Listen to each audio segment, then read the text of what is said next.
우리가 태어날 때부터 가지고 있었기 때문에 우리의 생명이라는 것은 우리한테 너무 당연한 거거든요. 그래서 우리가 살아가고 있다라는 엄청난 기적에 대해서 거의 매 순간 잊고 사는 것 같아요. 이거 진짜 제 치트키인데 여러분들께 공개를 합니다. 걔네들을 보고 있으면 이 세상 진짜 아름다운 곳이구나. 한 종류였으면 안 그랬을지도 몰라요.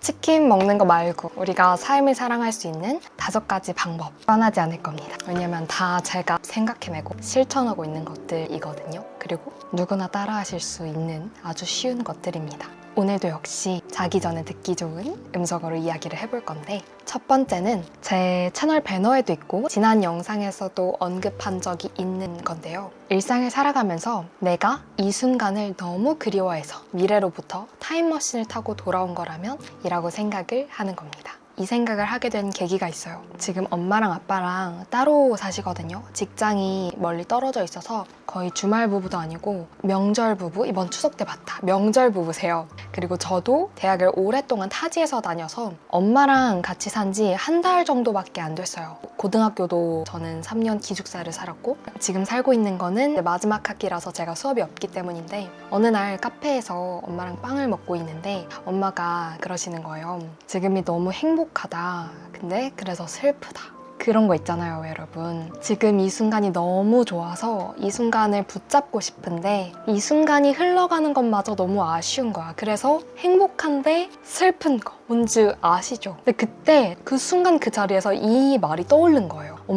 엄마가 미래에서 타임머신을 타고 지금으로 돌아온 거를 생각해봐. 그럼 지금이 얼마나 감사해. 지금 슬퍼할 겨를이 어딨어. 이런 말이 튀어나온 거예요. 그리고 그 뒤로부터 저도 일상 속에서 되게 자주 이거를 써먹기 시작했어요. 저는 참고로 S랑 N이 반반입니다. 저한테 이득이 되는 상상은 많이 해요. 근데 말도 안 되는 상상은 안 하고. 아무튼 좀 더 구체적으로 말하면 미래에 타임머신이 있을 수도 있고 없을 수도 있어요. 제가 살아있는 동안 저는 없을 확률이 높다고 보는데, 생긴다 하더라도 거의 진짜 많은 돈을, 거의 전 재산을 내야 탈 수 있을까 말까 할 것 같단 말이죠. 근데 지금은 굳이 타임머신을 타지 않아도 내가 지금을 살고 있잖아요. 근데 미래에는 지금이 분명 그리울 거란 말이야. 왜냐면 지금은 언제나 여러분의 가장 젊은 날이니까요. 그래서 미래에 정말 많은 돈을 줘도 돌아올 수 있을까 말까 거의 없을 것 같은 지금 이 순간을 살고 있는 제 모든 순간이 이 생각을 한 뒤로부터 더 소중해지더라고요. 그래서 그렇잖아요. 어릴 때는 모든 게 새롭고 신기하니까 뭐든 짜릿한 거. 근데 제가 20대 후반이거든요. 이쯤 되니까 모든 게 다 거기서 거기야. 다 해본 거고 어제가 오늘 같고 오늘이 내일 같고 그런 게 있었는데 이게 많이 연해졌어요. 이런 느낌이. 그래서 이 생각을 한 뒤로 저는 삶을 1.5배? 아니 한 15배 정도 더 사랑하게 된 것 같습니다. 두 번째는 길거리의 초록색을 보면서 감탄하는 겁니다. 이게 무슨 뚱딴지 같은 소리냐 하실 텐데요. 이것도 어느 날 문득 길을 걷다가 그런 생각이 드는 거예요. 나무가 너무 푸릇푸릇하고 예쁜 어느 봄날이었어요. 아니 나는 이 조경을 위해서, 물론 세금으로 심어진 거겠지만 이 세상의 모든 식물을 우리 세금으로 키운 건 아니잖아요. 세금만 있다고 식물이 자랄 수 있는 건 아니잖아요. 태어나 보니 이 세상에 이렇게 공짜로 볼 수 있는 파릇파릇한 아이들이 정말 다양하게 펼쳐져 있다는 게 순간 너무 감사한 거예요. 그래서 그걸 딱 느낀 그 순간부터 저는 나갈 때 의식적으로 파릇파릇한 것들을 많이 감상하려고 하거든요. 근데 제가 분석을 좀 해봤어요. 왜 제가 이 초록색들을 보면서 삶을 더 사랑하는 그런 느낌을 받게 되었는지. 일단 첫 번째는 초록색은 살아있는 것들이에요. 그리고 제가 살아있기 때문에 볼 수 있는 것들이에요. 사실 생각해보면 여러분, 우리는 이 세상에 태어나기 위해서 어떤 노력을 하지 않았어요. 우리가 태어나기 위해서 기여한 것은 아무것도 없어요. 눈 떠보니 태어나 있었어. 그래서 사실 굉장히 기적 같은 일인데, 우리가 태어날 때부터 가지고 있었기 때문에 우리의 생명이라는 것을 우리한테 너무 당연한 거거든요. 그래서 우리가 살아가고 있다라는 엄청난 기적에 대해서 정말 자주, 거의 매 순간 잊고 사는 것 같아요. 근데 저는 그 초록색들을 보면 내가 살아가고 있기 때문에 이렇게 살아가고 있는 것을 볼 수 있구나 라는 그런 감탄하는 마음을 좀 갖게 되더라고요. 그래서 이게 삶을 더욱 사랑하기 위해서 초록색을 봐야 하는 첫 번째 이유고, 두 번째는 글쎄요, 어느 순간부터 항상 그랬는지는 모르겠는데 SNS, 뉴스 이런 데 보면 굉장히 많은 사건, 사고들이 일어나잖아요. 물론 우리가 안 좋은 일을 이렇게 미디어로 많이 접하게 되는 거는 또 굳이 미디어가 아니더라도 우리가 살아가면서 걱정을 하고 불안을 느끼고 이런 거는 필요하기 때문이에요. 우리가 그런 것들을 좀 더 주의 깊게 보고 경계하면서 해결할 것들은 해결하고 피할 것들은 피해야 되니까. 근데 또 너무 그런 것들에만 내 감정이, 내 에너지가 지배를 받으면 전 좋을 건 없다고 생각하거든요. 그렇게 되면은 이 세상은 살기 너무 힘든 곳이야, 이 세상은 너무 별로인 곳이야, 이런 생각을 하게 될 거 아니에요. 근데 저는 그거를 중화시켜주는 것 같아요, 이 초록색들이. 왜냐면 이 식물들은, 풀, 나무들은 정말 놀라울 만큼 다양하게 생겼고 심지어 아름다워요. 그래서 저는 걔네들을 보고 있으면 와, 이 세상 진짜 아름다운 곳이구나 이런 생각을 하게 되더라고요. 한 종류였으면 안 그랬을지도 몰라요. 근데 너무 다양한 아름다움을 이 파릇파릇함으로 이렇게 막 내뿜는 초록색들을 보면, 식물들을 보면 기분이 막 절로 좋아져요.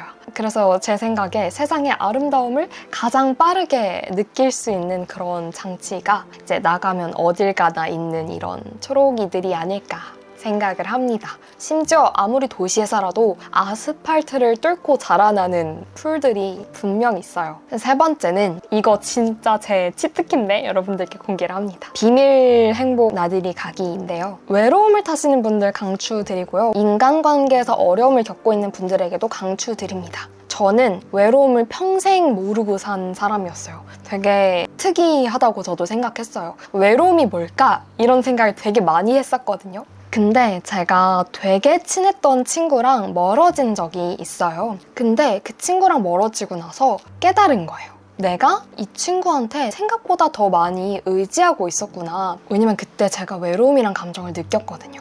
그래서 그때 든 생각이, 아, 내가 어쩌면 여태까지 외롭지 않았던 거는 나 홀로 있어도 온전히 충만해서가 아니라 그건 내 착각이었고, 내가 손만 뻗으면 닿을 수 있는 거리에 내가 소중하게 생각하는, 내가 사랑하는, 나를 사랑하는 사람들이 있기 때문이었을지도 모르겠다라는 생각이 들면서, 인간은 홀로 외로울 수밖에 없는 존재인 건가? 라는 생각이 처음 파박 들면서 순식간에 공허해지더라고요, 삶이.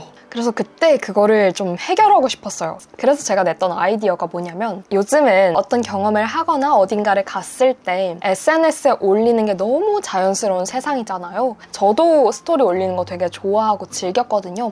올려놓은 거 나중에 이렇게 훑어보면 되게 예쁜 앨범 보는 것 같아서 뿌듯하기도 하고. 근데 그때 딱 어떤 생각이 들었냐면, 누군가한테 내 경험을 보여줄 거라는 생각을 하고 있으면 내가 어떤 경험을 하기로 선택할 때 온전히 내 취향 과 선호만으로 선택하지 않을 수도 있겠다. 내가 보여지고 싶은 나의 모습으로 보여지기 위해서 선택을 할 수도 있겠다라는 생각이 드는 거예요. 꼭 그렇지 않더라도 섞일 수가 있잖아요, 그런 마음이. 그래서 그때 제가 SNS에 절대 안 올려야지, 그리고 뭐 부모님이나 친구들한테도 대화하다가 뭐 오늘 뭐 했어, 오늘 어디 갔어, 이런 게 나오는 게 아니면 굳이 막 나 오늘 뭐 할 거야 알리지 않고, 누구한테도 알리지 않고, 그리고 누구와도 함께하지 않더라도 내가 즐거움을 느낄 만한 것들을 찾아보자 라는 생각을 하게 된 거예요. 그래서 제가 그 공허함을 느낄 때 점심을 먹고 쉬는 날이었어요. 진짜 급하게 KTX를 끊고 30분 거리에 바다가 보이는 카페에 갔어요. 그때 제가 그럼 나는 어떤 걸 할 때 누구한테 알리거나 뭐 누구와 함께하지 않더라도 행복할까? 라고 생각을 했을 때 바다가 딱 생각이 났거든요. 그래서 그때 가서 바다를 보면서 책을 읽으면서 노을이 지는 걸 보면서 네, 그렇게 놀았습니다. 근데 진짜 좋더라고요. 진짜 행복했어요. 그리고 나서도 몇 가지를 더 했는데요. 말씀드렸다시피 사실 이때 했던 것들은 온전히 제 취향과 선호만을 반영하기 위해서 누구한테도 말하지 않아야지 했던 건데, 이렇게 유튜브로 공개를, 이 이야기를 하기 위해서 어쩔 수 없이 하게 됐는데, 그래서 딱 한 개만 더 말씀드릴게요. 또 하나 제가 시도해봤던 거는 분위기가 괜찮은 칵테일 바에 가서 혼자서 칵테일 시켜 먹고 홀짝홀짝 마시면서 책을 읽는 거였어요. 그래서 그런 행동들을 하면서 제가 어떤 걸 얻었냐면 내가 스스로의 가장 좋은 친구가 될 수 있다라는 그런 자신감을 조금 얻은 것 같아요. 우리가 정말 평생 갈 것 같았던 친구랑 멀어지기도 하고 사랑했던 사람과 이별하기도 하고 또 가족과도 이별할 날이 올 수 있잖아요. 그럴 때 나를 잡아주는 기둥이 될 수 있는 거는 내가 언제나 나의 가장 좋은 친구라는 그런 마음인 것 같아요. 그래서 여러분들도 이렇게 비밀 행복 이벤트들을 가져보면서 나는 뭘 좋아할까를 찾아두는 그런 시간들을 많이 가지셨으면 좋겠어요. 그리고 내가 나랑 데이트하는 그런 시간들을 많이 가져보셨으면 좋겠어요.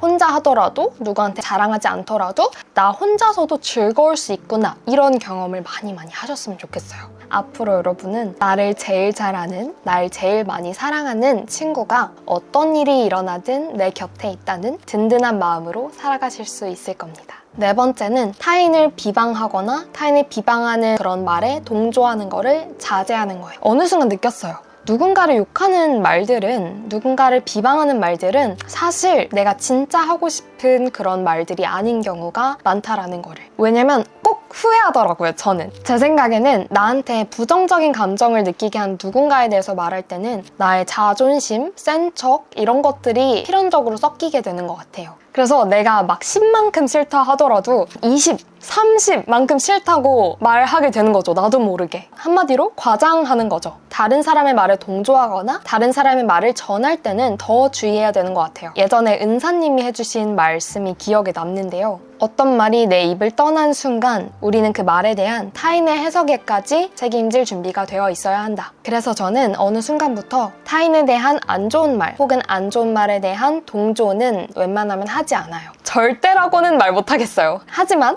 웬만하면 안 하다 보니까 삶이 정말 많이 평화로워지더라고요. 내 불필요한 순간의 자존심, 센 척이 섞여서 나간 말들에 대해서 나중에 해명할 필요도, 오해를 살 일도 없어지니까요. 인간관계가 참 중요하잖아요. 우리는 사랑하면서 살아가고 싶은 사람들이니까요. 그래서 전 이 습관만 들여도 인생의 걱정과 불안의 절반 정도는 사라지지 않을까 싶어요. 마지막은 일기 쓰기입니다. 일기는 제가 좀 가지고 와볼게요. 요게 제 일기장인데 삶을 사랑하기 위해서 일기 쓰기를 해야 되는 이유는 일단 제 얘기를 여기까지 듣고 맞지 세상은 살만하고 아니 살만하다고 말하기엔 미안하리만치 사랑스럽고 아니 사랑할 만하다라고 말하기엔 미안하리만치 미친 듯이 사랑스럽고 아름다운 곳이었지 라는 생각이 드셨다면 축하드립니다. 근데 여러분 여기서 한마디만 찬물을 좀 끼얹을게요. 이 세상을 사랑하는 법을 통달한 것처럼 말하는 저도 종종, 아니 자주 이 세상을 미친 듯이 사랑하는 마음을 잊곤 해요.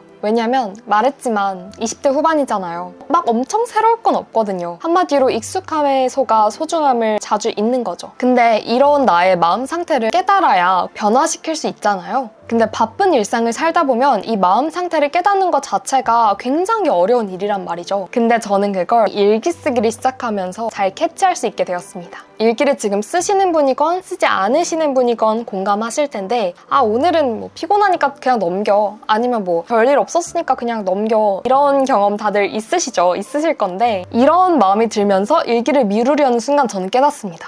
내가 오늘의 소중함을 세상에 미친 사랑스러움을 또 익숙함에 속아서 넘기려고 했네? 이거를 깨달아요. 그리고 마음을 고쳐먹고 일기를 씁니다. 그러면 다시 스스로한테 알려줄 수 있게 돼요. 오늘이 얼마나 소중한 하루였는지를요. 물론 저도 사람인지라 하루 이틀 밀렸다가 다시 쓰고 이러기도 해요. 그래도 공백은 없게 하려고 노력해요. 채울 수 있을 정도로만 밀리는 그런 정도? 자, 이렇게 해서 오늘 삶을 사랑하는 5가지 방법에 대해서 이야기를 해봤습니다. 마지막으로 아까 첫 번째 생각을 하게 해준 영화 About Time의 명대사를 읽어드리고 마무리 지을게요. 많은 분들이 이미 이 영화를 저보다 일찍 보셨을 것 같긴 한데 그래도 혹시 스포를 할까봐 정말 필요한 부분만 말씀을 드릴게요. 타임머신을 할 수 있는 사람들이 나와요. 근데 타임머신 선배가 그러니까 타임머신을 먼저 쓰기 시작한 선배가 후배한테 여러 시행착오를 거쳐서 최종적으로는 어떻게 타임머신을 사용하게 됐는지 이야기를 해주는 장면인데 제가 이 영화를 되게 늦게 봤어요. 올해 여름에 봤는데 이 영화가 아마 제 머릿속에 남아 있었나 봐요. 그래서 그 첫 번째 생각을 하게 됐던 것 같아요.